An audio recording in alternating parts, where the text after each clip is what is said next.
Bwana Yesu asifiwe, mtumishi wa Mungu. Wewe unayefuatilia na kutazama chaneli yetu hii pendwa ya YouTube inayoitwa kwa jina la The Sword of End Times. Na leo mimi nimepewa neema na Mungu kukujulisha kuhusiana na swali ambalo watu wengi wanajiuliza duniani, ya kwamba huyu Yesu ni nani? Kwamba kuna wengine wanasema Yesu ni Mungu na wengine sio Mungu. Lakini mimi leo nimekuja kwa neema ya Mungu nikufahamisha kwamba Yesu ni Mungu, na nikiwa na uthibitisho kabisa, kwa maana najua kuna watu hawaelewi ya kwamba Yesu ni Mungu, na kuna Wakristo baadhi wameokoka lakini hawamjui Yesu ni nani, kwa hiyo wanakuwa na mashaka. Kwa hiyo mimi leo kwa neema ya Mungu na kwa kibali chake nitaenda kukufahamisha ya kwamba huyu Yesu ni nani kwa uthibitisho wa maandiko kabisa. Kwa hiyo tega sikio lako hadi mwisho, na Mungu anaenda kukufungulia siri iliyojificha katika Kristo Yesu. Andiko namba 1 ambalo tutaenda kuanza nalo siku ya leo ni Isaya sura ya 9 mstari wa 6.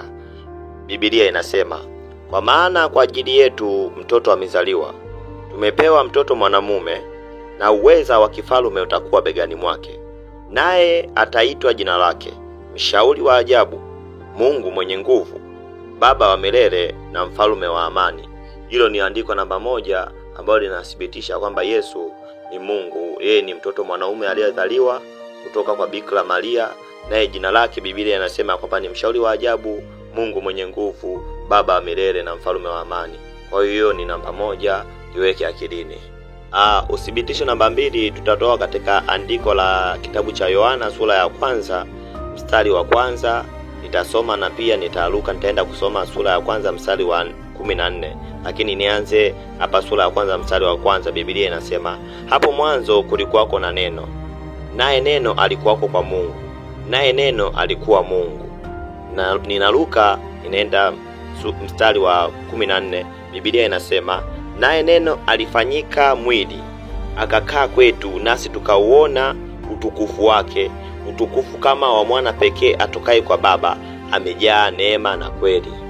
Kwa hiyo huo ni uthibitisho namba 2 pia ya kwamba Yesu ni Mungu, na wala usio na hofu katika kujiuliza maswali kwamba huyu Yesu nimemfuata, lakini je, nitafika mbinguni? Tutafika mbinguni kwa maana yeye ndiyo Mungu, alikuja katika mwili.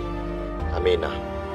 Na uthibitisho namba 3 tunatoa katika kitabu cha Warumi sura ya 9 mstari wa 4 mpaka wa 5. Biblia inasema, ambao ni wa Israeli wenye kule kufanywa wana na ule utukufu na maagano, na kupewa torati na ibada ya Mungu na ahadi zake, ambao mababu ni wao, na katika hao alitoka Kristo kwa jinsi ya mwili, ndiye aliye juu ya mambo yote, Mungu mwenye kuhimidiwa milele. Amina. Kwa hiyo hapa tunaona kwamba Yesu ndiyo Mungu mwenye kuhimidiwa milele, ambaye yeye ni Kristo. Kwa hiyo nao ni uthibitisho kwamba Yesu ni Mungu, mtu wa Mungu unayenisikiliza. Amina. Uthibitisho namba 4 tutatoa katika kitabu cha Yohana sura ya 14 mstari wa 6 mpaka wa 9. Neno la Mungu linasema, Yesu akamwambia, mimi ndimi njia na kweli na uzima, mtu haji kwa Baba ila kwa njia ya mimi. Kama mngenijua mimi, mngalimjua na Baba. Tangu sasa mnamjua, tena mmemwona. Filipo akamwambia, Bwana, utuoneshe Baba, yatutosha. Yesu akamwambia, mimi nimekuwapo pamoja nanyi siku hizi zote, wewe usinijue Filipo? Aliyeniona mimi amemwona Baba. Basi wewe wasemaje, utuonyeshe Baba? Kwa tunaona kwamba Yesu alikuwa anasema babake ni Mungu wa mbinguni, lakini hawa wakawa wanataka kumuona huyo Baba, lakini Yesu akasema, aliyeniona mimi amemwona Baba. Na wewe unasemaje Filipo ya kwamba utuoneshe Baba? Kwa hiyo Yesu mwenyewe anajithibitisha kwamba yeye ni Mungu. Amina. Uthibitisho namba 5 tunatoa katika kitabu cha Tito sura ya 2 mstari wa 13 hadi wa 14. Neno la Mungu linasema, tukilitazamia tumaini lenye baraka na mafunuo ya utukufu wa Yesu Kristo, Mungu mkuu na Mwokozi wetu, ambaye alijitoa nafsi yake kwa ajili yetu ili atukomboe na maasi yote na kujisafishia watu wawe miliki yake mwenyewe, wale walio na juhudi katika matendo mema. Kwa hiyo hapa inathibitisha kwamba Yesu sio tu mwokozi wetu, bali ni Mungu mkuu ambaye yeye alijitoa nafsi yake mwenyewe ili mradi pale msalabani atakapokuwa amesulubiwa na amejeruhiwa kwa makosa yetu, sisi tusamehewe dhambi na tutolewe laana zote. Kwa hiyo Yesu ni Mungu, na sio Mungu tu, ni Mungu mkuu ambaye ameumba mbingu na nchi, na pia ni mwokozi wetu. Mfuate Yesu, na kama upo ndani ya Yesu, basi kuwa na amani ya kwamba upo katika safari ya kwenda mbinguni. Amina. Uthibitisho namba 6 utatoka katika kitabu cha Nabii Mika, na tutasoma kitabu cha Mika sura ya 5 mstari wa 2.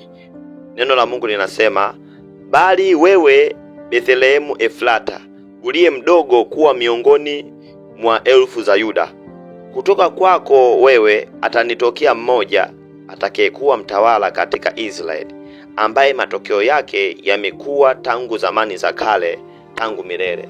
Kwa hiyo tunaona kwamba Yesu sio wa jana wala juzi wala sio wa miaka 2000 iliyopita. Yesu alikuwa tangu zamani za kale, tangu milele, huko dunia haijaumbwa. Kwa hiyo kama yeye ni wa milele, basi yeye ni Mungu.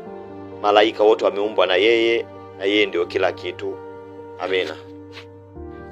Na uthibitisho namba 7 utatoka katika Timotheo wa kwanza sura ya 3 mstari wa 16. Na neno la Mungu linasema, na bila shaka siri ya utauwa ni kuu. Mungu alidhihirishwa katika mwili. Kwamba hii ni siri tunaona. Mungu alidhihirishwa katika mwili. Anasema akajulikana kuwa na haki katika roho, akaonekana na malaika, akahubiriwa katika mataifa, akaaminiwa katika ulimwengu, akachukuliwa juu katika utukufu. Kwa hiyo tunaona ya kwamba Mungu mwenyewe anathibitisha katika neno lake ya kwamba yeye alidhihirishwa katika mwili, afa akajulikana kuwa na haki katika roho. Ndio maana Yesu tunasema ni Mungu ya kwamba alidhihirishwa katika mwili, lakini hakutenda dhambi, alikuwa na haki katika roho. Lakini anahubiriwa mpaka leo, na tangu kipindi hicho naendelea kuhubiriwa mpaka mwisho wa dunia, na tunaamini ya kwamba alichukuliwa juu katika utukufu. Kwa hiyo Yesu ni Mungu, mwana wa Mungu. Kwa leo, kwa pointi hizo 7 uweke akilini ya kwamba Yesu ndio Mungu. Mpendwa wa chaneli yetu, usisahau kusubscribe, kucomment au kutoa maoni, na kushare, na vile vile kulike, ili mradi kuisogeza huduma yetu mbele. Mungu akubariki sana. Amen.